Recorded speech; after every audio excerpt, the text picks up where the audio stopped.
Sejam muito bem-vindos a mais um episódio do nosso podcast Habitação em Pauta. Hoje, mais uma vez, muito bem acompanhado do meu grande parceiro Diogo. Tudo bom, Diogo? Bom, como sempre, meu amigo Leandro. E, Leandro, hoje a gente tem um convidado bem especial aqui, o Marco, presidente do Secov de Mato Grosso. O Marco, então, ele vai contar um pouquinho para nós aqui o que é o Secov, né? Que esse nome é tão extenso, né, Marco? Mas, Marco, antes da gente entrar nisso, quem é o Marco? Como que você começou nesse mercado imobiliário nosso aqui? Prometo ser breve e rápido, porque a história é meu. Eu faço parte, né? Sou de uma geração, né? Meus pais, primeiramente, eu não sou brasileiro, sou italiano. Eu vim para o Brasil com 14 anos. Meus pais construíram, junto com meu tio, o edifício Milão, aqui nas Avenidas Aquipópolis, todo mundo conhece.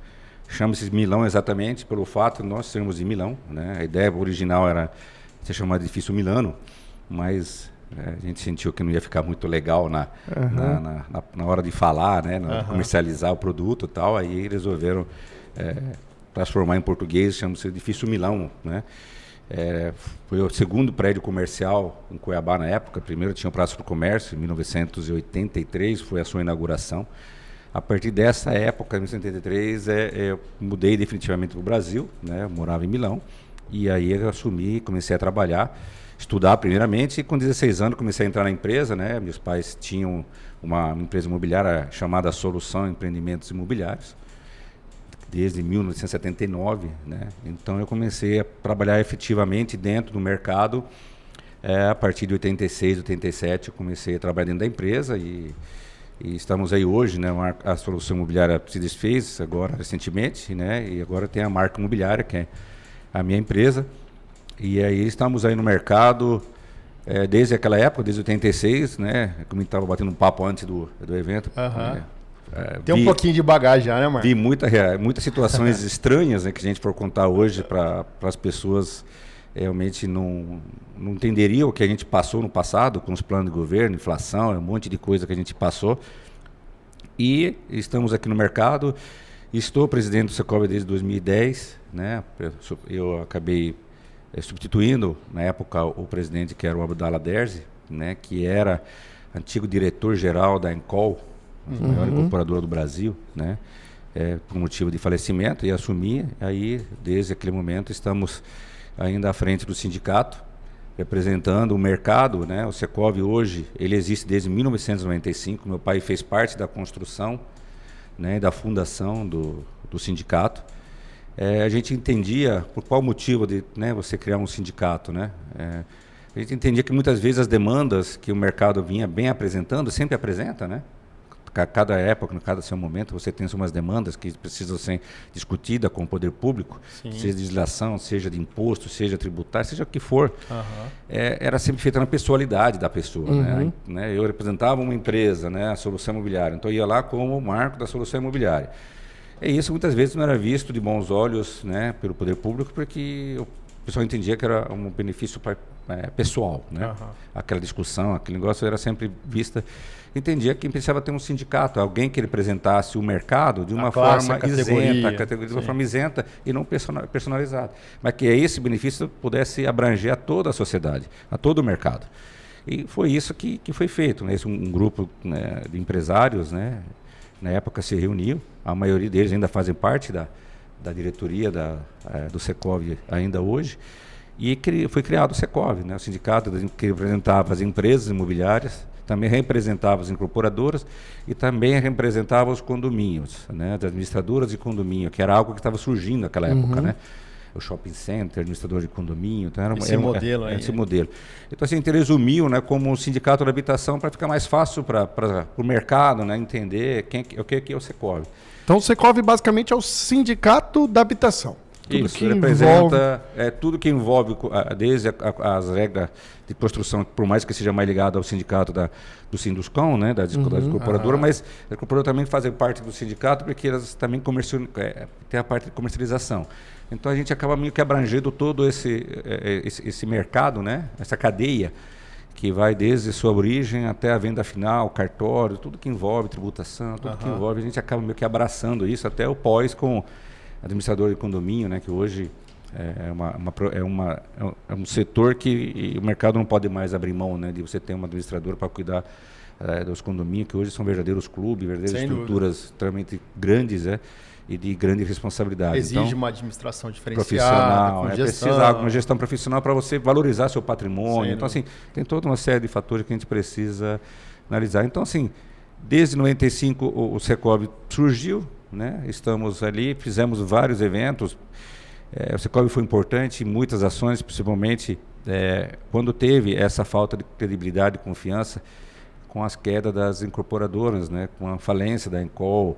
Nós tivemos aqui em Cuiabá, tivemos a Encol, que mandava no mercado brasileiro como um todo, mas nós temos também a Diplomata, que é uma incorporadora bastante forte, expressiva aqui em Cuiabá, e outra empresa também, né? Na mesma época as três ruíram, né? E aí isso deu uma falta de credibilidade muito grande, né? Porque uma incerteza no mercado. E Marco, trazendo para a prática, né? Porque poucas pessoas sabem que tem os sindicatos, não só da classe trabalhadora, que tem os sindicatos também que defendem laboral, né? Né, as empresas, que é o teu caso. Mas trazendo ali que, no caso, beneficia a população também, né? Porque quando a gente consegue alinhar a parte empresarial do país, quem ganha isso é o consumidor final. Mas trazendo, você citou aí que vocês participaram, você, sua família, aí há muitos anos, acho que praticamente criou, né? Vocês chegaram aqui quando o mercado estava se criando ainda, anos atrás. O que é que você, na prática, assim, você pode dizer que o sindicato foi responsável pela defesa, assim, algo que foi bem significativo nesses longos anos que você está? A nível tributário, por exemplo, a gente teve um período, né, que a gente conseguiu uma redução na parte do ISS para as empresas, que era 5%, nós conseguimos negociar em 3%. Então, assim, benefício geral para todos os corretores de imóveis e as empresas, né? Não havia uma separação, não. Aí é para corretor, não para empresa, não. Abrangeu como todo o mercado. Nós começamos a participar das discussões do CMDE, que é o Conselho, né, Municipal de Desenvolvimento Estratégico. Começamos a discutir a cidade, começamos a participar, a dar opiniões, né? Planejamento, estrutura. Começamos a ajudar a prefeitura no que diz respeito a pesquisas, fornecer dados, informações, participar do planejamento da cidade, né? Para onde que a cidade está indo, qual que é a ideia, qual que é o propósito do município. Então, nós provocamos eventos como as feiras, né? Nós fizemos eventos exatamente nesse momento de falta de credibilidade das incorporadoras. Você imagina a dificuldade da incorporadora vender na planta naquela época. Era quase que impossível. Ninguém acreditava em que o produto ia sair. Ser entregue.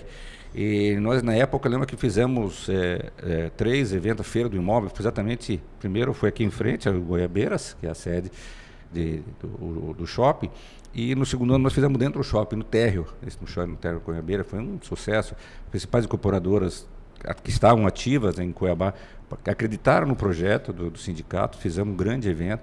Isso começou a trazer de volta a credibilidade para o setor, porque a gente não podia misturar, né? Porque alguém errou, todos vão ser prejudicados. Né? E nós conseguimos mostrar para as empresas que elas precisavam se manifestar, precisavam mostrar ao público que existia uma diferença entre uma empresa e outra, entendeu?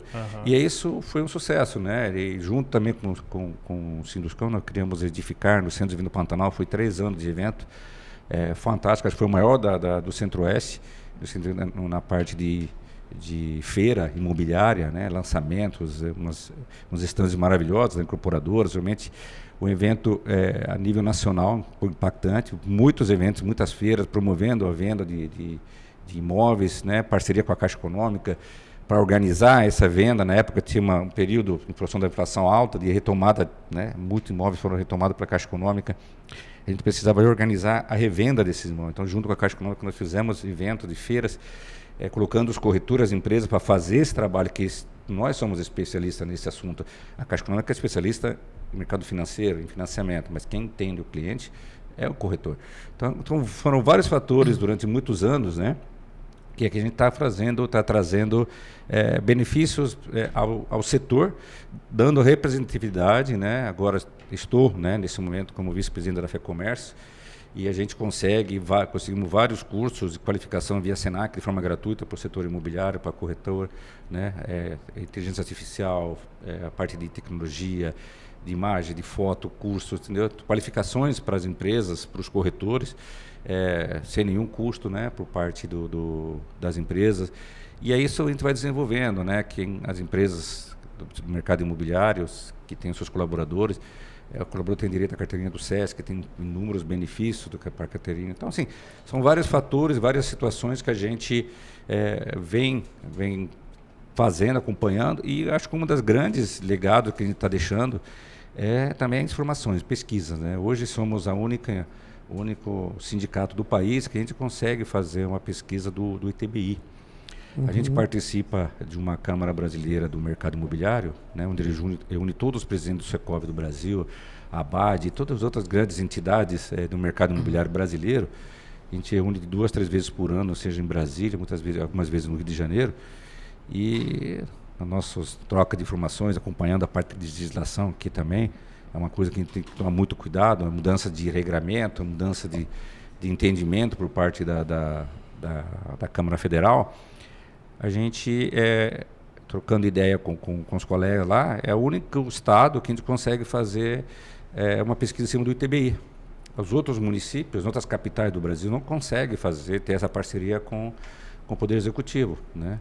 Poder Público. Eles não conseguem ter essas informações. Nós, graças à credibilidade que a gente tem, a gente conseguiu desde a época do atual governador Mauro Mendes, que na época foi prefeito, nós conseguimos fazer essa primeira parceria, e aí perpetuou com o governo do Emanuel, estamos perpetuando com a Abílio, onde a gente consegue mostrar para o empresário, para o investidor, os indicadores, os setores, né? Qual região, o perfil de cada região. Hoje, tudo é muito profissional. Então, assim, quando você atende um incorporador que tem interesse em investir na área, você é o consultor dele. Então, o cara, muitas vezes, está recebendo muito incorporador de fora, e ele não conhece a realidade. Quando você apresenta um mapa histórico, evolução, qual a região, o perfil de cada região, ticket médio de cada região, você consegue entrar em quadras, em ruas, trazendo essa informação, entendeu? Você consegue dar ao incorporador, opa, esse terreno aqui faz sentido para esse tipo de produto. Sem dúvida. Esse terreno faz... Né? Então, até o próprio incorporador não precisa, muitas vezes, gastar muito dinheiro com pesquisas e como era feito antigamente, porque as informações, nós temos as informações desde 2015. São 11 anos... Mapeando, né? E vendo a evolução e ticket médio de cada região, de cada bairro. Então, a gente consegue, né, apresentar para o investidor, porque for, até para os corretores avaliadores, as informações estão ali, realmente para fazer suas avaliações dentro de uma realidade.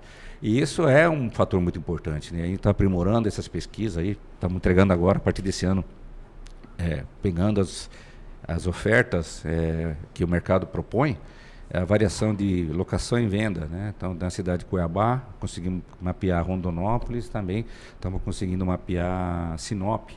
Então, a gente está conseguindo trazer cada vez mais informações, que acho que o grande papel do sindicato é fornecer informações e defender o setor quando precisa ser defendido, né? Que é, no caso, dessas legislações que aparecem, muitas vezes o consumidor, as empresas, os empresários não sabem, mas nós temos um monitoramento em Brasília que acompanha todo tipo de projeto de lei que envolve, que fala de mercado imobiliário, seja condomínios, seja incorporadora, seja imobiliária, seja contratos, legalidade de contrato e tudo mais.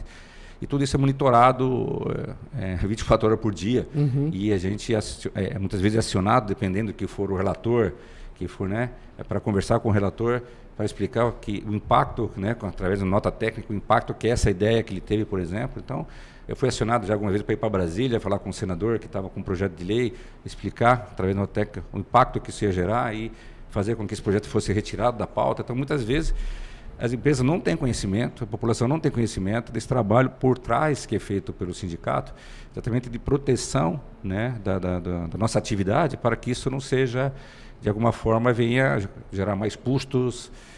Até agora, recentemente, com a reforma tributária, nós participamos, né, diretamente, né, o setor participou diretamente de grandes discussões a nível nacionais, conseguindo tentar amenizar o aumento da carga tributária, que vai ser bem exagerada para o setor de serviço. E o legal, o Marco, é sempre deixar claro para a população e para quem está assistindo que quando o sindicato defende ali essas pautas, né, que alguns podem interpretar como defesa do empresário, algo nesse sentido, na verdade vocês estão defendendo indiretamente a população, porque no mercado tudo é repassado, né? Então quando a gente sobe ali custos, taxas, igual você deu vários exemplos aqui de coisas que tributos que poderiam impactar diretamente, a gente está falando que impactar o valor final do produto.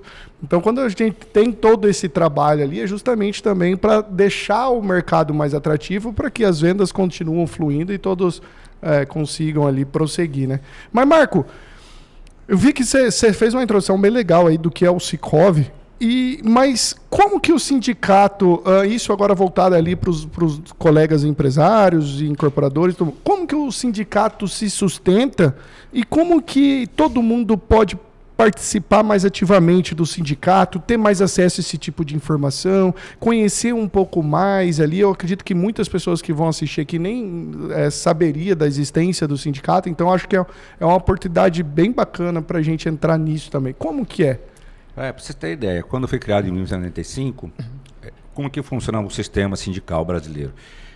À época, você tinha era obrigatório as empresas contribuírem conforme o seu capital social com uma taxa anual, né, para funcionamento. Se fosse o pagamento do Cresce hoje, né, do Conselho, o sindicato tinha direito a receber. Quando nós criamos em 95 o sindicato, nós não tínhamos a carta sindical ainda, né? Era um longo processo em Brasília, até você conseguir a carta sindical.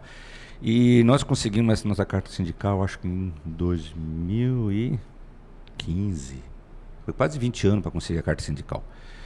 E quando nós conseguimos a carta sindical, você fala assim... Acabou. Agora vai. Acabei meus problemas, vamos montar com recurso e vamos bombar. Até lá, as empresas associadas que bancavam através de uma mensalidade o custo de manutenção do sindicato.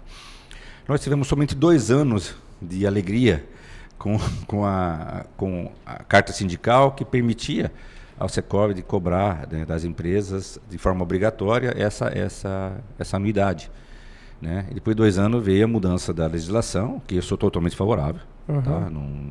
Deixa bem claro isso. Eu acho que o sindicato tem que dar um jeito de se vender, se manter, de se estruturar. E nós perdemos essa receita, e as empresas continuam bancando, né, associativa. Temos eventos e algumas, né, a gente cria algumas fontes de renda, tem umas parcerias com a FEComércio, né, que é alguns incentivos, alguns benefícios que a gente leva ao empresariado, onde a gente tem uma receita, uma remuneração por esse serviço. Então hoje, basicamente, quem banca o Secov são os empresários que contribuem mensalmente, né?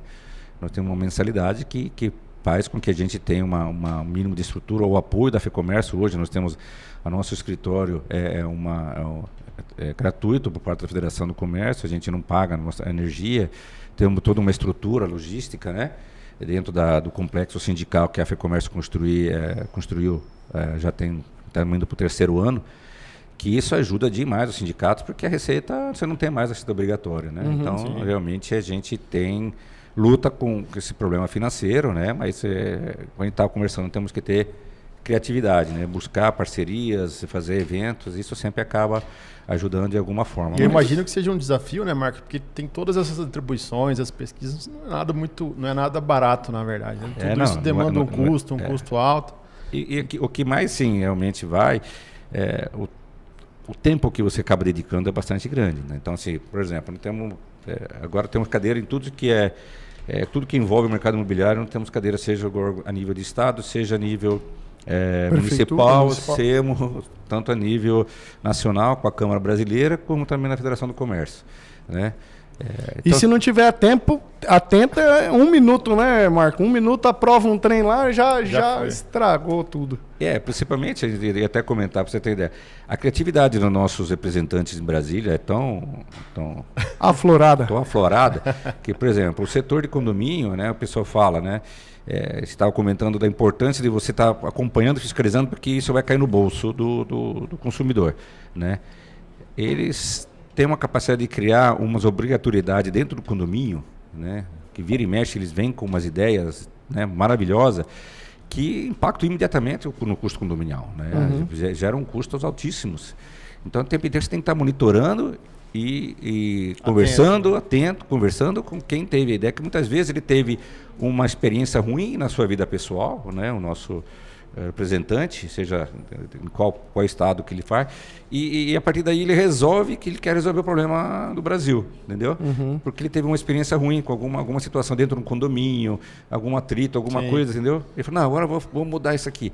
E não pensa no impacto que isso pode vir, né? O efeito multiplicador numa ideia, né? Então, muitas vezes, sempre nós temos que nos preparar com as notas técnicas, com assessorias jurídicas, né, de todo o Secov do Brasil, né? Existe essa união, que faz com que a gente consiga conversar, mostrar, e 99% desses projetos são engavetados, mas se você não ficar atento, é um atrás do outro. Tinha mais de 50, 60 que foram na última legislatura, focada só em condomínio, em aumento de responsabilidade, de autoridade, coisa assim, inacreditável. Aí atrapalha o incorporador que quer, né, criar um condomínio e atrapalha a pessoa que mora em condomínio porque vai gastar mais dinheiro. Muito mais. Ô, Marco, então fica o convite, né, para os colegas incorporadores que quiserem conhecer o sindicato, querer se associar, ajudar, entender melhor o que vocês defendem, como vocês atuam. Nós queremos exatamente isso, porque nós estamos num momento de expansão. Por exemplo, nesse momento nós temos um portal, chama-se redesecov.com.br, né, quem quiser acessar, participar.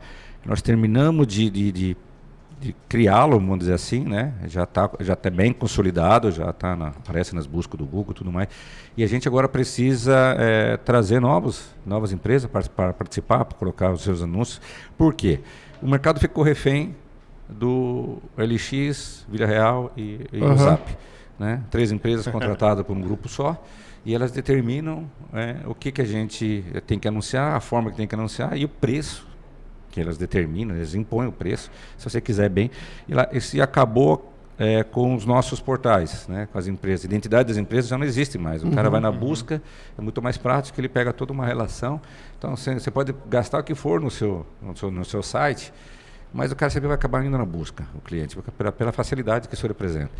E a gente entendeu que a gente precisava ter algo paralelo, porque o dia que a gente resolver, se nós tivermos um portal nosso, regional, do estado de Mato Grosso, forte e com realmente informações relevantes e número de ofertas relevantes, as empresas poderiam abrir mão de estar anunciando, porque as pessoas continuam tendo a busca, mas dentro do nosso portal. Aí cria uma concorrência, né, e tira aquele poder da... E a ideia é cobrar o mínimo para as empresas que participam, né, que são do grupo Secov, participam, né, cobrar realmente o custo para a manutenção, e com a venda do comercial, dos pop-up, das propagandas das incorporadoras, tudo mais que a gente sabe que dos lançamentos, e também de novos associados, a gente criar um volume de recursos para a gente reinvestir. A gente não busca lucratividade no processo, a gente busca reinvestir no próprio portal para que ele se torne cada vez maior, cada vez mais forte, cada vez mais interessante, para que as empresas tenham cada vez mais retorno daquilo que elas estão fazendo com o menor custo possível. Então esse é o grande objetivo, a gente conseguir democratizar essa estrutura toda com um custo baixíssimo, para que a gente consiga competir, né? E quem sabe daqui a 2, 3 anos chegar para esses grupos aí grandes nacionais e falar assim, obrigado, tá? Não preciso mais, já o pessoal da Secov resolveu minha vida aqui. Resolvi, e o custo 10% do valor que hoje a gente paga para esses grandes grupos, né? Onde a gente ficou refém. Então, esse é um dos projetos. Outro grande projeto que a gente tem lado de pesquisa, a gente comentei agora há pouco, a gente tem essas variações mensais, né, sobre produto de 2 quartos, 3 quartos, casa, vertical, horizontal, comercial, região norte, sul, leste, oeste da cidade, venda também, né, volume ofertado, preço, variação de preço por região, por produto, metragem. Então, criar essas informações para o mercado, né, que muitas vezes a gente é demandado muito quando... o Zap acaba soltando nacionalmente algumas informações do mercado, aí o pessoal precisamos dessas informações. A gente quer se tornar essa referência, como nós já somos uma referência sobre o TBI, né?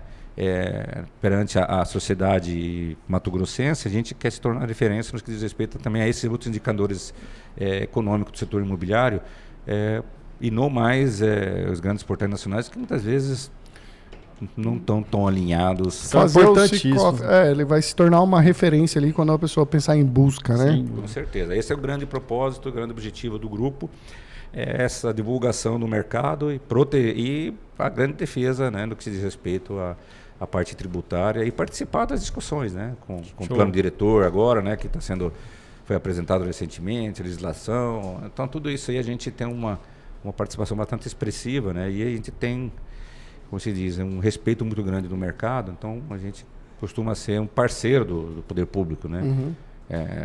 A variação da planta de valores, por exemplo, do PTU, que gera sempre muito desgaste, né, para o poder público, mas o Secov é o principal ator, né, dentro dessa composição, tentando realmente a melhor justiça fiscal, porque hoje, até outro dia aí, que houve a mudança, a injustiça fiscal era absurda, né? Tem regiões novas pagando muito pouco e regiões consolidadas que já contribuíram muito, pagando muito pelo valor dos imóveis. Então, eu ouvi muita gente reclamando de IPTU ultimamente aqui pela cidade. Tá uma reclamação. Que mexeu, né?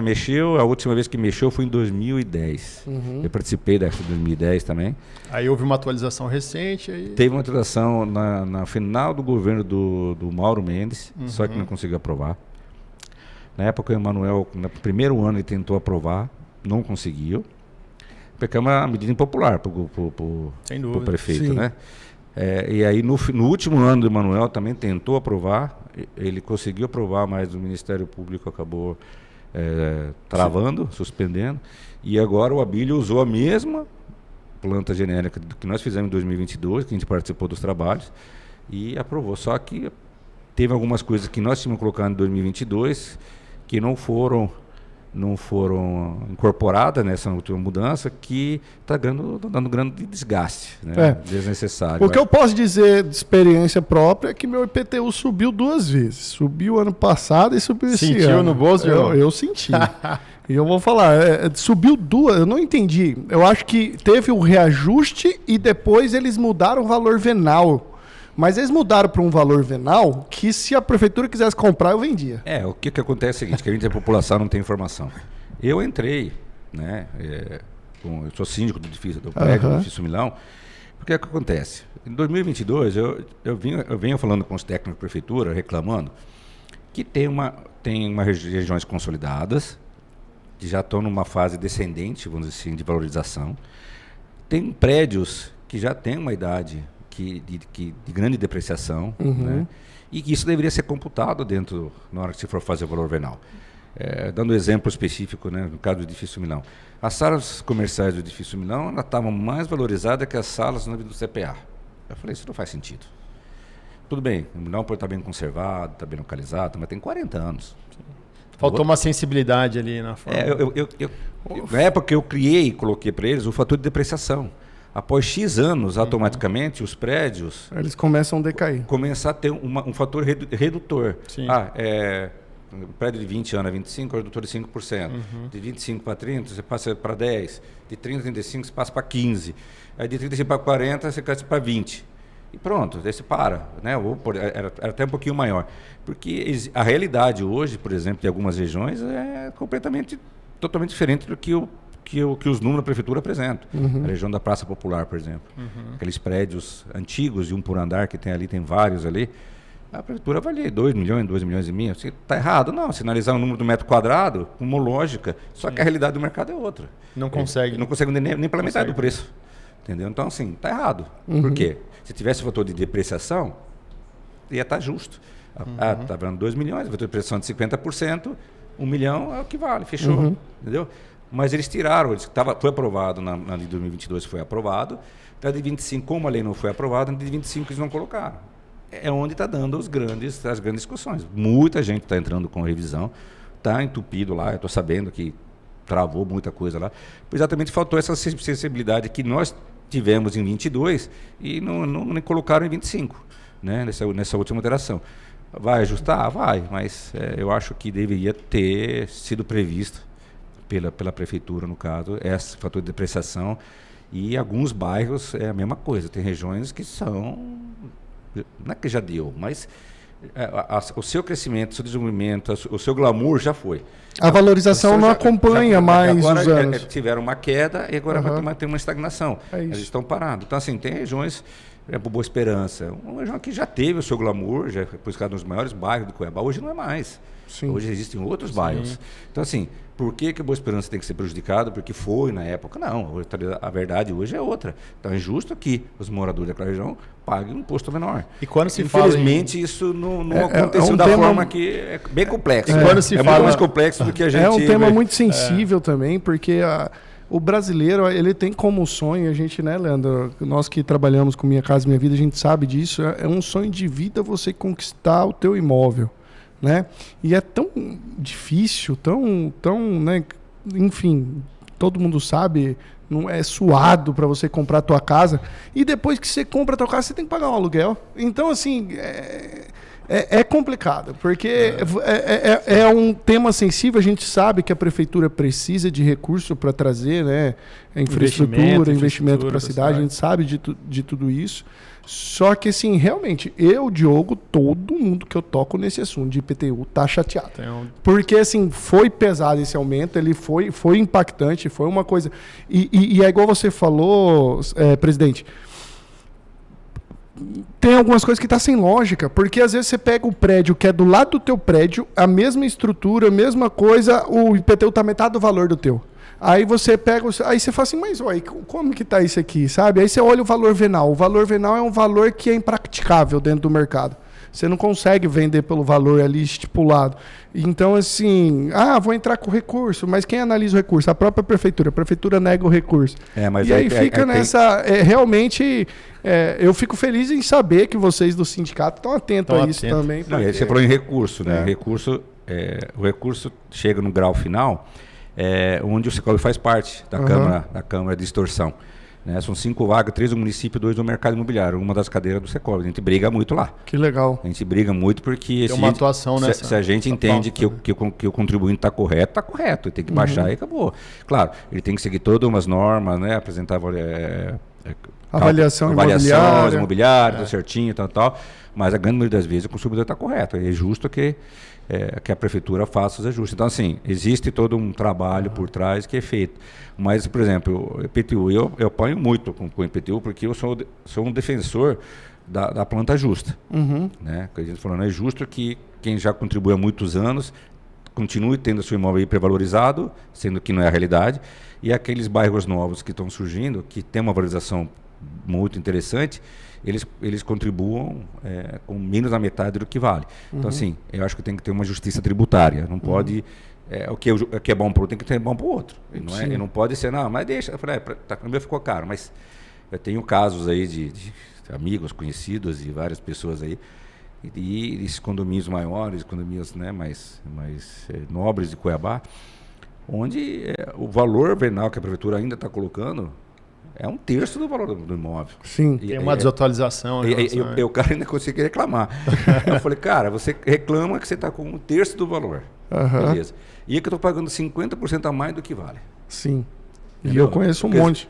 Entendeu? Quem que está errado na história? Entendeu? O seu que está errado ou o meu que está errado? Os dois estão errados, mas se você está pagando menos, muito menos, e eu estou pagando para você, não é justo. Então acho que tem que ter um equilíbrio. E você acha que o erro disso tudo foi o quê? Mas foi feito rápido demais? Faltou a parte técnica ali de fazer realmente uma avaliação real da cidade? Não, em 22 o trabalho foi muito bem feito. Né? Nós fizemos, não sei quantas reuniões nós fizemos. Para você ter ideia, nós fizemos rua por rua. Você precisa imagina, pegar a cidade inteira... E quando se fala em plano diretor é muito sensível, né? Muito urbanização... A Rua do Comércio é uma coisa, as ruas internas completamente diferentes. Deve dar um trabalho danado. Não, e aí o grande problema de Cuiabá é que demora demais para fazer essa atualização. E as distorções, elas atingem graus absurdos, de 1000%. Entendeu? Então, isso como que se ajusta 1000% de defasagem? Claro que a pessoa vai gritar. Quando atualiza, já está desatualizado. Então. Então, assim, quando você atualiza, a última foi em 2010, quer dizer, passaram-se 15 anos. Você imagina, Copa do Mundo, investimento em infraestrutura que foi feito, avenidas novas, Avenida das Torres, Lançamentos, desenvolvimento da empreendimentos. Torres, desenvolvimento de outras regiões Sem novas, dúvida. entendeu? E aí tem bairro, tem uma situação, não vou falar qual que é o condomínio, mas quando ele foi lá cadastrado na prefeitura, foi logo após 2010, o pessoal pegou como referência o loteamento do lado. O loteamento do lado estava a R$100 um metro. Uhum. O lançamento do outro foi 1.000 e pouco. Até hoje está como referência o do lado, entendeu? E não o fechado. E aí, como é que fica a história? Claro, quando foi mexer agora, né, deu 1.000%, 1.500% de atualização. Inimaginável você aplicar isso.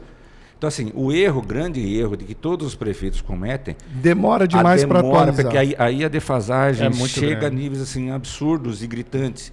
E isso dá um desgaste que poderia ser evitado se você fizesse isso a cada gestão. Cada primeiro ano de gestão, por exemplo, cada prefeito, como começa, no primeiro ano você é obrigado a fazer junto com as entidades, não sei o quê. E você faz essa atualização. Abaixo onde tem que baixar, por exemplo, um fator que eu sempre briguei, o corredor de ônibus. Lindo, maravilhoso, sim, mas analisando friamente para o lado do comércio, é terrível. Todos os imóveis que ficam à direita, do lado direito do corredor comercial, eles perderam os seus... Estacionamento. Mais da metade do seu valor. Você não consegue alocar mais. Então, esse ponto tem que ser analisado. Esses imóveis que ficam desse lado tem que ter uma redução de IPTU. Que existe um impacto direto porque eles não né? conseguem mais alocar o mesmo valor que alocavam antes, não conseguem mais fazer o que faziam antes. Eles foram extremamente prejudicados por uma modernização do sistema. A cidade cresceu, precisa... Não vamos entrar no mérito, mas o fato final é que esses imóveis foram prejudicados. O proprietário desses imóveis, as empresas que estão colocadas ali, foram extremamente prejudicadas. E como que você vai fazer justiça? Você tem que reduzir a carga tributária, pelo menos no mínimo que você pode fazer. Então, assim, é muito sensível, né? Muito mas sensível, muito. Você precisa estar discutindo, participando. Se você não participa, passa tudo do jeito que tem. Então assim, tivemos muitos embates aí com os técnicos, né? Mas a maioria já são amigos por causa desses embates aí. Acabamos muito que a gente está fazendo não por querendo preservar o mercado, não pode subir, não, ao contrário, tem que subir ou não tem que subir, mas também tem que baixar ou não tem que baixar, não é só pensar em subir o mercado, é muito assim, entendeu? Eu sou defensor do IPTU, acho que tem que ter, mas eu fico revoltado, por exemplo, com uma pauta aí que ninguém consegue me convencer, é do PVA. Tem coisa pior que o IPVA? Eu acho que é 10 vezes pior que o IPTU, ninguém discute. É uma outra Ninguém discussão. briga, ninguém reclama, Sensível, ninguém né? levanta uma bandeira. O IPTU é 0,4% do valor venal do imóvel. A maioria das vezes o valor venal está abaixo do que vale. Casos, né, alguma parte que está acima, mas você ajusta. Agora o PVA, o cara te dá, olha que é 3% do valor do carro que eles falam que vale para você. E você já comprou o carro, você já pagou uma carga tributária absurda. As cidades são esburacadas, você pega as MT da vida, você tem que pagar pedágio. Então, quer dizer, esse é um absurdo. 3% a um ano, entendeu? Em 15 anos você pagou outro carro para o governo de imposto. Eu, É um assim, absurdo. não vamos entrar... É um assunto muito... Não vou entrar serviço. muito nessa pauta, mas para mim, do sangue IPVA... feito, entendeu? Para mim, do IPVA, o que não faz sentido é cobrar em cima do valor do veículo e não no peso do veículo. Para mim, eu acho que se fosse, né, não vou entrar nessa pauta, mas se fosse discutir IPVA seria isso, porque eu acho que o valor do veículo não tem nada a ver com o impacto que ele traz no asfalto, que o IPVA teoricamente é para isso. E o valor extremamente absurdo. É né? caríssimo, 3%. Agora, presidente, um dos desafios é que a cidade cresce muito rápido. E uma das atribuições do próprio Secov é acompanhar os indicadores, como você mesmo falou, com os estudos que vocês fazem. E eu queria entrar numa pauta aqui, Diogo, para a gente falar sobre os indicadores. A visão, a sua visão, presidente, do Secov, em relação ao mercado imobiliário regional do nosso estado. Eu queria que a gente entrasse nessa pauta e a gente começasse a falar um pouquinho sobre isso. Como, na sua visão, está o mercado imobiliário hoje, presidente? Hoje... a gente estava conversando agora há pouco, né, que os números, né, apresentados, que o Secov apresentou no começo de janeiro, referente ao ano consolidado de 2025 Cuiabá, eles são maravilhosos, se olhar, número frio, né, para vocês terem ideia. Eu separei aqui para a gente conversar, para vocês terem uma ideia. 2025 nós tivemos 13.597 transações imobiliárias. A gente está falando de ITBI recolhido. Isso você está falando de estado ou de Cuiabá. Cuiabá. Só Cuiabá. 13 mil. 13.597 ITBI recolhidos pelo município. O valor das transações, 5 bilhões e 700 milhões. Nós tivemos 18% a mais do que o ano passado. Crescimento de quase 20%. 20%. E a nível de transações imobiliárias, nós tivemos um acréscimo de 25%. No ano passado, de 2024, foram 10.200 unidades. E no 23 foi 9 mil. Então, a gente, assim, o recorde foi em 22, quando a gente bateu 21, em 21 que foi 11.900, foi o recorde de Cuiabá. Agora já passamos para 13.500. Então, quando a gente põe isso no gráfico, é bem ascendente, assim, o crescimento. Está sendo... Aí a gente vai verificar os outros dados, né, estatísticos. Aí o outro que chama muita atenção, que faz a gente fazer essa análise diferenciada, é o valor do financiamento imobiliário, financiamento bancário. Aumentou 46%. Passou para 1,5 bilhão. Desses 5 bilhões em transações, 1,5 bilhão veio pelo... Mostra o quê? Que o pessoal não tem dinheiro guardado, eles precisam de crédito, é isso? Também, mas em média, o nosso era sempre 600, 700 milhões, de 600 a 800 milhões, não passava disso, agora deu 1,5 bilhão. Tem um aumento absurdo. E aí a gente vai ver o ticket médio, né, de Cuiabá, né, ele caiu 10%. Então significa o quê?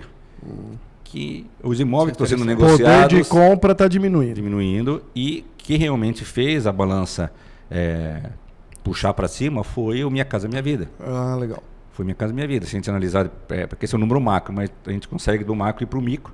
A gente verifica as regiões de expansão, quantas unidades foram negociadas na região de expansão norte, sul, leste, a região sul, que a gente tem por perfil ser uma região do programa Minha Casa Minha Vida, o ticket médio, né, de 220 mil, 230 mil, exatamente encaixa dentro do Minha Casa Minha Vida. Então a gente consegue dali entender que 60% desse 13.500 unidades veio do Minha Casa Minha Vida. Ou seja, isso acende um alerta, né, presidente? Porque daí quer dizer o quê? Que, na verdade, o mercado imobiliário está sendo camuflado pelo Minha Casa Minha Vida, no sentido de que outros empreendimentos, então, ele está tendo, né, um déficit ali, não um crescimento. Exatamente essa análise. E isso você acha que é pelo fator econômico que nós estamos vivendo? Com certeza. O mercado imobiliário é um mercado que precisa de uma série de fatores macroeconômicos positivos. O primeiro deles é taxa de juros. Selic. Né? Aí, a Selic reflete imediatamente, diretamente na taxa de juros do mercado imobiliário, para o financiamento imobiliário. Com exceção do Minha Casa Minha Vida. Por isso que ele cresce. E a grande sacada. Porque ele é descolado, né? Os recursos do Minha Casa Minha Vida, a taxa de juros é definida como vem do fundo de garantia, o governo determina quais são as taxas de juros. E é muito abaixo, né? Metade? Metade, Tem né? casos que é 4%, 5%. O outro está 12%, né? 15%, 14%, dependendo do produto. Então, assim, você vê que como descolou, a gente está percebendo que a classe média está tendo muita dificuldade para adquirir seus imóveis. E a queda foi, assim, sensível, né? Dá para perceber que hoje, infelizmente, o trabalhador da classe média ele não consegue mais adquirir seus imóveis. Está desassistido, o senhor acha? Ele está sem produto pela questão do impacto bancário, financeiro, né? Então ele não consegue. Governo, mudou agora, semana passada, aumentou um pouco o valor, mas mesmo assim a taxa dele é 10%, efetiva. Né? Nós vamos ver no bolso do cliente, dependendo do plano que ele escolhe, né? Se ele for o modelo do saque ou do price, isso passa a ser 1,2%, 1,3% do valor do final. Por exemplo, dá números ao contribuinte para que ele possa entender, né, o nosso ouvinte. Eu estou com um caso lá, né, da minha empresa, a pessoa está adquirindo um imóvel já tem 20 e poucos anos, 20 anos, valor de R$400 mil, e vai estar financiando 340, e estamos falando de uma parcela de quase R$4 mil. Pesadíssimo, né? Sem contar a entrada também. Sem contar 60 mil de entrada, Sim. você tem que dar, entendeu? Para você completar os 400 mil. Então, assim, extremamente pesada. Então, uma família pagar um apartamento de 400 mil, estamos falando de um apartamento de 70 metros quadrados. Sim. Não estamos falando de nada, de uma mansão. E essa pessoa, essa família, vai ter que comprar uma renda de 12 mil né? 12 a 13 mil. Então, assim... Para explicar para o pessoal que está ouvindo, é porque você só pode... Um terço, né, da sua renda. Só 30% ali que você pode comprometer sua renda para pagar o banco. Então, há de convir que é uma situação extremamente absurda, entendeu? E aí, quando você vai atrás de quem ganha 12 mil reais por mês no Brasil, a gente está falando de uma porcentagem baixíssima da população. Extremamente baixa. Então, tudo isso, eu falo, né, que a gente precisa ligar um sinal, não é nem amarelo, vermelho, mas vermelho grande. A gente falando com os incorporadores que não estão no Minha Casa Minha Vida, a gente percebe uma redução de lançamento bastante expressivas, lançamentos pontuais por faixas. Vai lançar 3 empreendimentos, um para cada perfil. Alto padrão, um médio e uma classe média mais baixa, para poder dar conta do mercado absorver. Então, não estamos falando de 2 mil, 3 mil, 4 mil unidades, estamos falando de 300 unidades, 400 unidades. É extremamente baixo. Isso segura a contratação de mão de obra, investimento. Aí é uma engrenagem, né, presidente? Toda uma cadeia. As pessoas, às vezes, né? Eu não faço parte da incorporação, então não estou preocupado com isso. Negativo. A construção civil, ela é responsável diretamente, né, pelo crescimento do país ali. O primeiro setor que faz um país crescer e o primeiro setor que faz o país entrar em crise é a construção civil. Então, se mede tudo pela construção civil. É o primeiro indicador ali. Então, quando a construção civil está aquecida, né, e quando a gente fala está aquecida em todos os seus setores ali, coisa que a gente não está vendo, né, ela está sendo maquiada pelo Minha Casa Minha Vida, então a gente vê que o médio e o alto está fraco, está sendo segurado pela Selic. Isso impacta diretamente em tudo, vai impactar no emprego, então assim, é uma engrenagem que vai girando e aí a gente volta com a crise ali, porque, enfim, diretamente está ligado a todo mundo. Infelizmente, é essa realidade que a gente precisa mostrar para a população, que a situação realmente está difícil, porque o incorporador tem que fazer conta, tem que colocar o risco na ponta do lápis. E você, por exemplo, né, estava conversando com uma incorporadora recentemente, aí a pessoa faz um lançamento. Vamos lá, a partir do momento que você compra um imóvel no seu lançamento, o comprador, ele corrige a sua parcela pelo INCC, né, até a entrega do empreendimento, até o alvará, onde ele financia ou quita o restante, o resíduo que ele pactuou com a incorporação. E o pessoal não costumava se preocupar com o INCC antigamente, né? Era um valor baixo. Que era, mas se analisar friamente, vamos fazer uma conta simples. Vamos calcular que o INCC, em média, nos últimos anos, é 5% ao ano, né? Em média, não passa disso, 5%, 5,5%. Vamos trabalhar 5%, fica mais fácil para a compreensão. Mas a Selic está 15%. A incorporadora, quando você fecha a operação, ela não tem todo o recurso para fazer o prédio. Ela precisa tomar o dinheiro emprestado. Vai tomar dinheiro da onde? No mercado. Com a Selic a 15%, então, ela assim, vai prejuízo gigante. Então, assim, a margem das incorporadoras também está sujeita a um cuidado muito grande, porque você está buscando um recurso muito mais caro do que você vai conseguir recuperar pelo cliente que adquire o seu imóvel.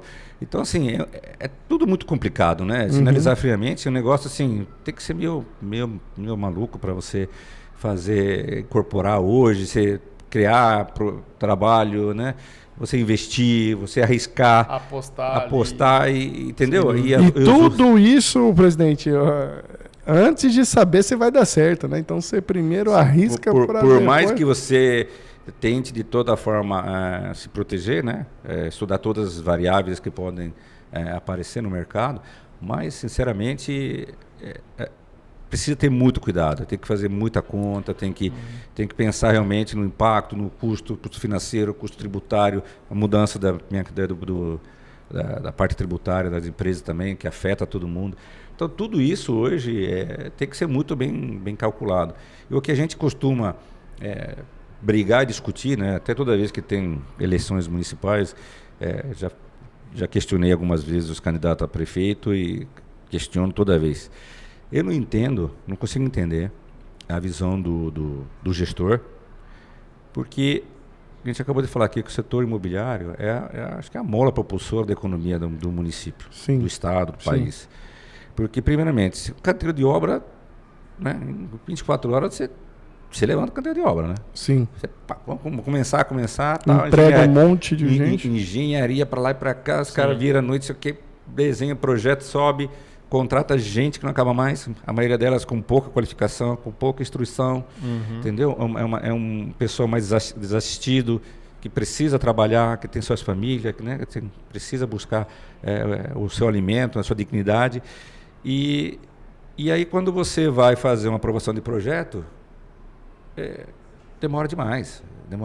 Eu já reclamei várias vezes, questionei isso. Falei, gente, eu sempre costumo dar um exemplo simples de sistema bancário. Sistema bancário, você tem as agências, né, normais, para atender todo o público, mas você tem as agências estilo, Prime, cada banco tem o seu nome para as agências, para clientes mais importantes, vamos dizer assim, que tem maior recurso, maior volume. Por que as prefeituras, no geral, não têm no setor de aprovação um departamento que cuida só das médias de grandes empresas? Por quê? Sendo que são elas que geram investimentos, trazem progresso, trazem dinheiro, arriscam, contratam.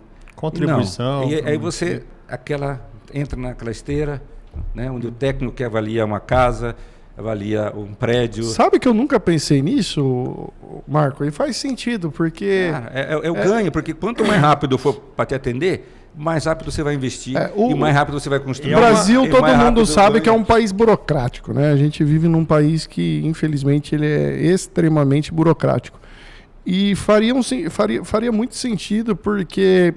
É igual você falou, uma incorporadora, né, que ela tá trazendo, ela só não está trazendo um produto para o dono da incorporadora, não, ela vai trazer emprego, ela vai trazer um crescimento, ela vai trazer oportunidade de novos negócios, porque a gente sabe que a moradia ela é responsável diretamente pelo crescimento, né, de uma cidade. Hoje nós atuamos praticamente no interior todo de Mato Grosso e a gente vê que o déficit habitacional é absurdo. Às vezes tem grandes empresas nacionais que querem aumentar a mão de obra, mas não conseguem porque não tem habitação, não tem casa, não tem moradia. E isso é responsável ali, de certa forma, pela prefeitura aprovar, né, essa parte burocrática mais rápido. E faz sentido isso que você falou, nunca tinha pensado, achei interessante, porque um mesmo fiscal aprovar uma única casa é o mesmo fiscal que depois vai pegar um projeto lá e vai aprovar 500 casas, 1.000 casas, 2.000 casas, que a gente tem projetos aí enormes, né, em cada município. E isso realmente é complicado, porque um único cidadão que dá entrada ali no teu projeto da tua casa, para ele demorar uma vez na vida 60, 90, um ano, né, 1 ano e meio para conseguir o alvará, tá tudo bem? Não, tá errado também. Mas beleza, é uma vez ali que ele precisa a cada 1.000 anos, né? Para construir uma casa. Agora a incorporadora está fazendo isso direto. E aí toda vez ela tem que esperar 6 meses, 1 ano e meio, para um alvará de obra. Quando não é 2, quando não é 3. Que vai trazer recursos para o próprio município, porque a engrenagem vai girar e quem vai ganhar com tudo isso é o município de novo. Você transforma uma área, muitas vezes, sem valor, em 500 unidades de PTU. Né? Então, Sim. TBI, PTU, ISS das obras, a valorização da região, investimento que é em contrapartida que é exigida das incorporadoras quando você faz um empreendimento de grande impacto. Então, assim, o benefício para o município é extremamente grande, entendeu? Então, assim, eu nunca entendi, não entendo, cobrei até do prefeito Abílio isso aí, ele falou, Marco, a estrutura é pequena, o que é que eu vou fazer? Eu vou tirar o peso dessas análises dos imóveis, dessas unidades unifamiliares, com alvará automático, porque aí sim, tudo que entrar vai ser de médio e grande porte, e aí a equipe que está lá tem condição de resolver, isso é mais rápido.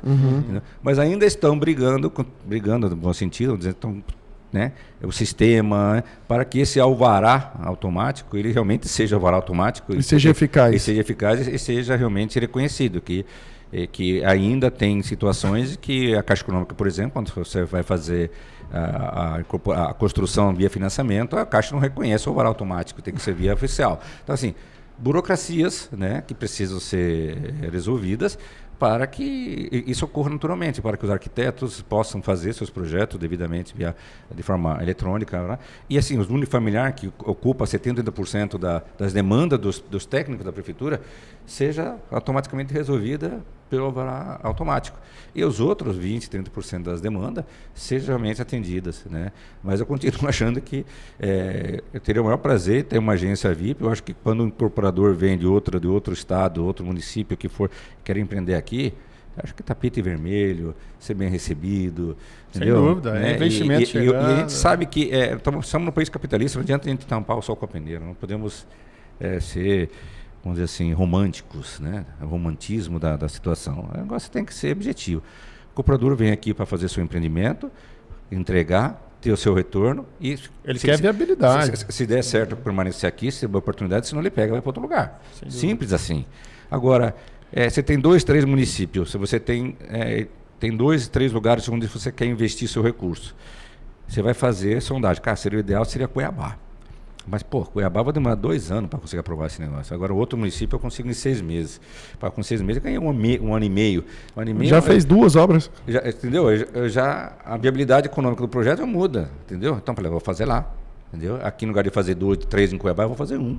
Eu vou fazer 2 espalhados em outro lugar. Por quê? Porque me apresentaram algo diferente, né? De velocidade de aprovação. Então, isso é fundamental. Isso aí eu não consigo entender como que isso seja tão difícil de ser entendido dentro do município, que muitas vezes as pessoas são vistas como, não sei, não de bons olhos, mas acho que deveriam ser ao contrário. Ser muito bem recebidos e conseguir ter seus projetos muito bem analisados, entendeu? Dentro da legislação, ninguém está pedindo para fazer nada, mas seja muito Sem dúvida, rápido. principalmente com Quanto mais assunto. rápido for, mais rápido o empresário vai construir, mais rápido a cidade vai Eu sou muito a favor da agilidade, né? Principalmente com Palavra assunto sensível, agilidade, importante. pra você ter Ela ideia, resolve muita coisa. Vou dar um exemplo para vocês. Eu faço parte do conselho há muitos anos. A gente pegou a época da Copa do Mundo, né? E eu lembro que 2013, nós tínhamos um empreendimento que ia sair ali, onde está sendo aquela intervenção em cima do viaduto que vai para o CPA, aquele complexo ali que está sendo feito pelo governo do estado, chegando ali do lado direito, né, para quem vem assim, do Cochipó, sentido rodoviária, né, na hora que passa em cima do CPA, tem aquela região ali. Tinha um projeto que estava há 2 anos rodando na prefeitura. Na hora que eu vi o projeto, até o empresário veio procurar a gente, falei, cara, pelo amor de Deus, me ajuda a aprovar isso aqui, cara. Não aguento mais, 2 anos e... Eu falei, é a primeira vez que eu vejo isso aqui, mas dependendo do meu sindicato, totalmente favorável, né? Nós somos a favor do progresso, não estamos a travar ninguém, porque não consegue aprovar tal. Fomos ver o projeto, era uma maravilha, era 8 torres, um complexo residencial com comercial, com shopping center, tudo integrado, coisa mais linda no projeto. O que aconteceu? Conseguiram aprovar já no final de 13, aí veio 14. Todos os sinais da economia da Dilma, né? O que aconteceu? Todo mundo puxou o freio de mão. O que aconteceu com aquele projeto? Aprovou, foi engavetado, nunca mais saiu da prateleira. Perdeu o time da operação. O mercado tem o time certo para fazer. Isso que a gente explica para o corporado, para o poder público. O tempo faz diferença. Tem um momento certo de você fazer aquele empreendimento. Quem perdeu com isso? O município. Perdeu uma região extremamente bonita, né? Uma região que recebeu um investimento muito grande, uma empresa de fora, entendeu? Com um grupo de fora que realmente nós perdemos. Eu sei que durante aquele período lá nós perdemos muito recurso, muito investimento, muito empreendimento de grande valor, entendeu? Para a cidade, e não foram aprovados por excesso de burocracia. Aí perdeu-se o time da construção. E aí os projetos foram engavetados. E aí a cidade perdeu. Então, assim, velocidade no nosso setor, no mercado imobiliário, é tudo, né? Você tem que ter o time certo para fazer as coisas. Você passou naquele momento, você tem que segurar para você não pegar uma ressaca da onda aí, você pega... E Marco, você falou então, resumindo aí, que a gente está com a luz vermelha acesa, né? No nosso mercado imobiliário. Mas o que as pessoas sempre gostam de ouvir, assim, quando a gente conversa com um especialista, no cenário hoje, o Marco acha que está ainda valendo mais a pena financiar um imóvel mesmo assim, ou depende do tipo do imóvel, ou está fazendo mais sentido alugar? O que você acha? Ou depende da classe que a pessoa está também. Depende Minha Casa Minha Vida compensa comprar, né? Com Esse certeza, com juros que totalmente abaixo do mercado. Tem que analisar as faixas, né? Até faixa 1, faixa 2, legal. Passou da 3, da 4, até aí cada um tem que fazer suas contas. Você tem esse recurso, você vai financiar, você não vai financiar, qual a perspectiva de vida da família. E aí, Mas eu acho que hoje o mercado, quando o mercado está em dificuldade, vamos dizer assim, também é um mercado de oportunidade. Tá? Tem muita oportunidade legal, tem muita oportunidade interessante, porque as pessoas estão mais fáceis na negociação, né? Elas estão aceitando muito mais uma negociação no auge de 2021, 2022, logo após a pandemia. Quando você fosse adquirir um imóvel, você fala assim, não, eu vou dar um outro apartamento como sinal. O cara fala, não, negativo, não. Dinheiro. Né? Se quiser dinheiro, posso parcelar em um prazo curtíssimo, mas é dinheiro. Hoje não. Hoje, como o mercado não está vendedor, né? Moto, carro, soja, papagaio. Hoje as pessoas estão receptíveis, entendeu? A ouvir propostas, mesmo que elas sejam muito ruins, entendeu? Muito ruins, mas elas estão ouvindo as propostas, mesmo que não seja, né, o ideal que elas tenham, mas muitas vezes um meio termo fica bom para os dois. Então, assim, hoje o mercado está interessante para quem quer adquirir, tendo muita oportunidade. Imóveis que eu acredito que na hora que der uma melhorada, que mudar o sentimento de que a gente vai sair dessa situação, que a taxa de juros realmente vai cair, que a inflação vai ficar controlada, que o país vai crescer verdadeiramente, igual aconteceu uns anos atrás, os imóveis, as pessoas vão começar a dificultar, os preços vão subir. Marco, isso é bem legal avisar a população que fica ali esperando o momento perfeito. Agora. E assim, é legal explicar para quem está ouvindo que o momento perfeito, ele não existe igual você está pensando aí. Por quê? Vamos lá, é o que o Marco acabou de falar aqui. Hoje, a gente está tendo uma facilidade na negociação com as incorporadoras, principalmente no quesito entrada, que é onde mais pesa ali no bolso do brasileiro na hora de comprar um imóvel, é a entrada, né? Então, a gente está tendo essa facilidade. O problema está na taxa Selic, ali, nos juros com o banco, né? Que daí, o juros está muito alto, no fim de 35 anos, 30 anos, eu vou pagar um absurdo. Mas, gente, vejam só. Se hoje está fácil para você achar o produto que você quer, coisa que quando está em alta você não tem também. Você quer achar um produto que você quer, não tem. Se está fácil achar o produto que você quer, se está fácil para você negociar com a incorporadora e os juros está caro, significa o quê? Que está uma boa oportunidade para você comprar agora e quando tiver a queda dos juros, você renegociar com o banco. E por quê? Porque daí você consegue chegar no cenário ideal que você está querendo. O problema é que se agora você não fizer isso, quando o país, né, a gente falar que o país está em crescimento, né, acelerado de novo, taxa de juros caindo, é automático, o valor do imóvel sobe. Então, se hoje o imóvel, vamos fazer um número que é fácil de, né, 1 milhão, quando a gente voltar, ele vai estar 1.200, 1.300, 1.400, e aí o seu juros vai estar mais baixo, só que o imóvel vai estar bem mais caro. E aí aquela, né, a negociação já não tem mais fácil. Tem um time, né? Então, assim, gente, tem que analisar certinho, porque o financiamento bancário, ele não é, né, ingestado ali, você nunca mais vai poder mexer negativo.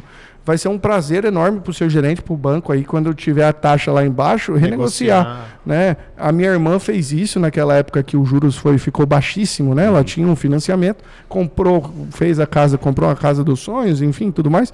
Quando o juros foi lá embaixo, ela renegociou e assim ficou excelente. Hoje a gente está no momento de juros altos, ela está com os juros dela baixinho lá, né? Que ela conquistou na época certa. Só que ela só conseguiu isso porque antes, lá nos juros altos, ela tinha feito um financiamento.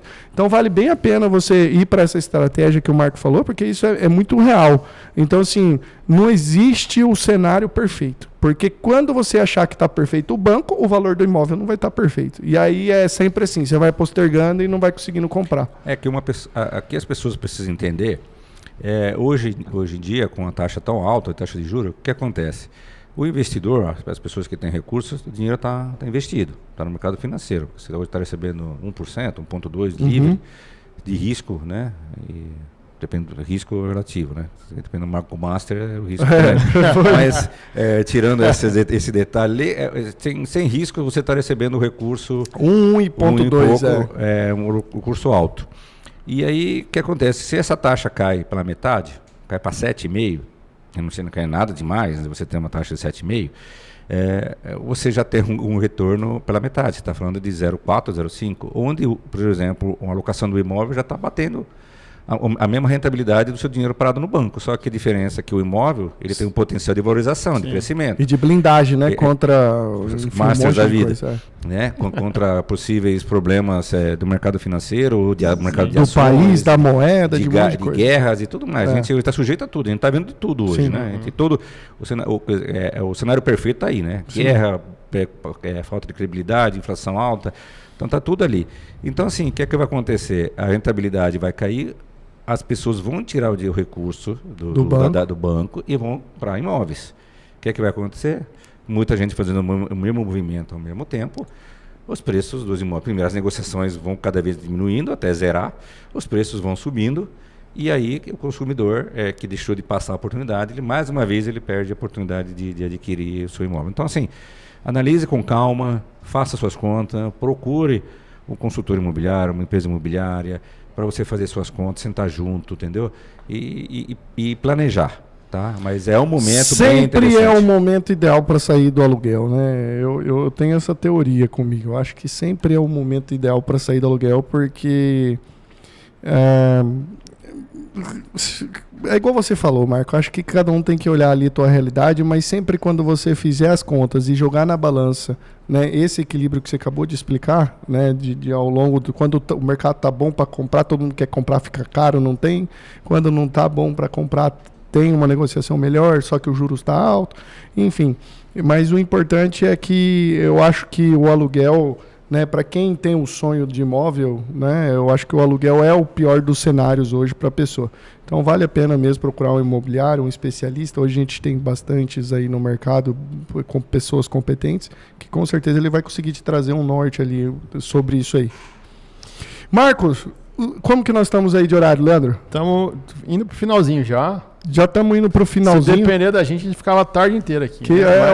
O bate-papo tá maravilhoso aqui. É um assunto bom demais quando a gente vai para essa parte prática ali do lado da incorporação. Estou muito surpreso, Marco, de ter conhecido o sindicato. Eu, Diogo, que sou do eu não conhecia e eu preciso admitir isso aqui. Depois daqui a gente vai conversar e eu vou fazer questão de visitá-los, de conhecer um pouco mais, de entender tudo que, né, um pouco que a gente conversou aqui. Vocês fizeram muito pelo mercado aqui já, de incorporação, de habitação do estado de Mato Grosso. E isso com certeza tem um impacto social muito grande ali. Marco, para a gente fechar esse quadro, o que você espera de oportunidade para o futuro? Assim? O que você imagina? Como que a gente vai seguir agora uma linha do mercado imobiliário? Eu acredito que o país ele tem todas as condições de se tornar, na realidade, um grande país. Né? A gente vive naquela... Quando nós viemos para cá, para o Brasil, na época de final dos anos 70, um dos motivos que fez meus pais vir para o Brasil foi o Brasil, o país do futuro. Uhum. Né? Brasília, os grandes investimentos, Itaipu, as grandes obras, né? A Transamazônica, toda essa... E a gente ainda continua nessa mesma pegada do país do futuro, né? Assim, já passaram quase 50 anos, 40 e poucos anos. E a gente, como brasileiro, que me considero brasileiro, isso dá uma sensação de frustração, porque a gente vê o estado de Mato Grosso, né? Nós estamos aqui, eu vi a cidade de Cuiabá se transformar de 100 mil habitantes para 700 mil habitantes hoje, e conhece o potencial, sabe do potencial do brasileiro, do empresário brasileiro, da população brasileira, porque igual o pessoal fala, porque brasileiro é isso, é aquilo, é preguiçoso. Cara, se fosse assim, nós teríamos a Embraer, não teria a Vale, não teríamos grandes empresas que estão em destaque mundial, é feito por brasileiros, com trabalhadores brasileiros, com engenharia brasileira, com atividade brasileira. Então o problema não é o brasileiro, né? Muitas vezes o problema são outros, né? Que eles não deixam o brasileiro realmente crescer, né?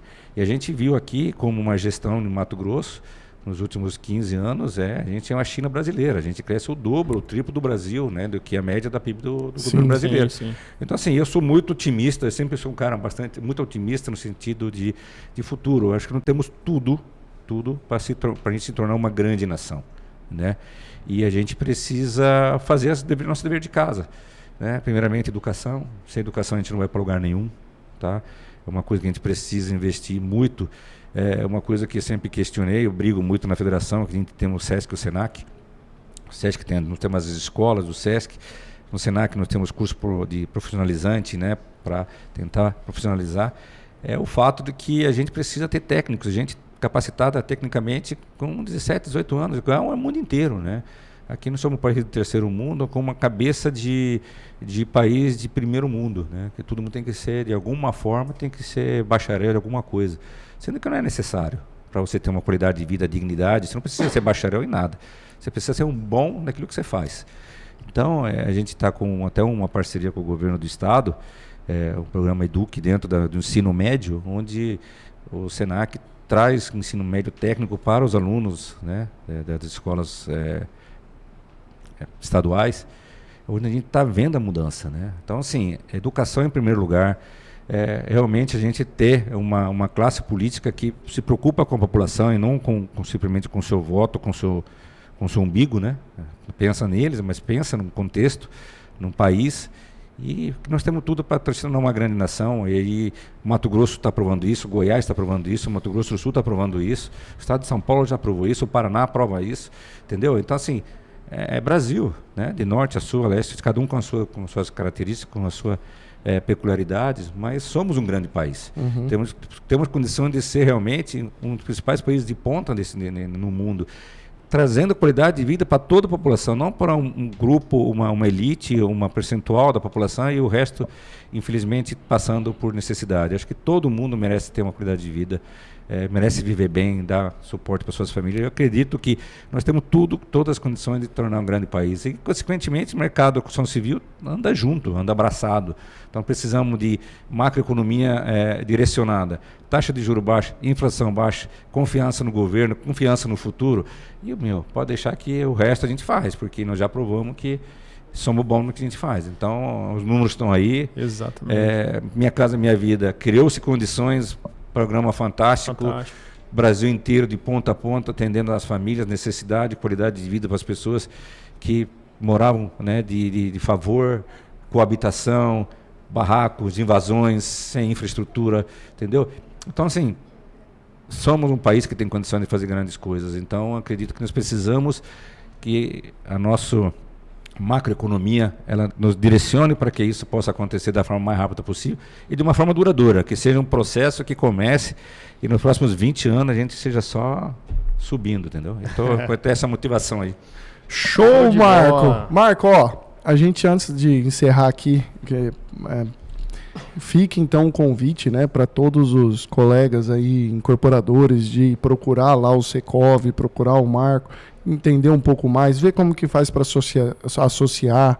É muito legal saber que tem pessoas igual você, Marco, e fica aqui meus parabéns, defendendo, né, todo esse mercado nosso aqui que é o que impulsiona o crescimento de qualquer cidade, qualquer estado no país. Então, ó, você que tiver aí, né, que for incorporador, que quer lutar pela o melhor, procura lá o Marco, procura o sindicato, que eu tenho certeza que eles estão aí só para ajudar.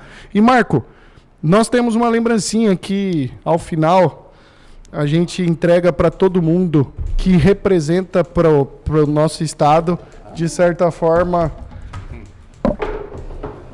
Maravilha. Hoje você ganhou sua casa, presidente. De certa forma, você proporciona várias obras. Então, isso aqui é um prazer, mas é bem legal. Essa lembrancinha é para representar, Marco, porque muitas vezes, né, muitas pessoas vêm aqui, lutam pelas pessoas, lutam pela moradia do estado e acabam, né, ficando nisso. Então, isso aqui representa que dessa vez quem está ganhando uma casa é você, e é para você lembrar que você faz a diferença aí dentro da tua área aí para o estado. Tá bom? Muito obrigado vocês pela lembrança, com certeza vai ficar na minha mesa lá e com certeza as pessoas que vierem me visitar e conversar comigo vão acabar perguntando do que se trata essa casa aí, o que representa, entendeu?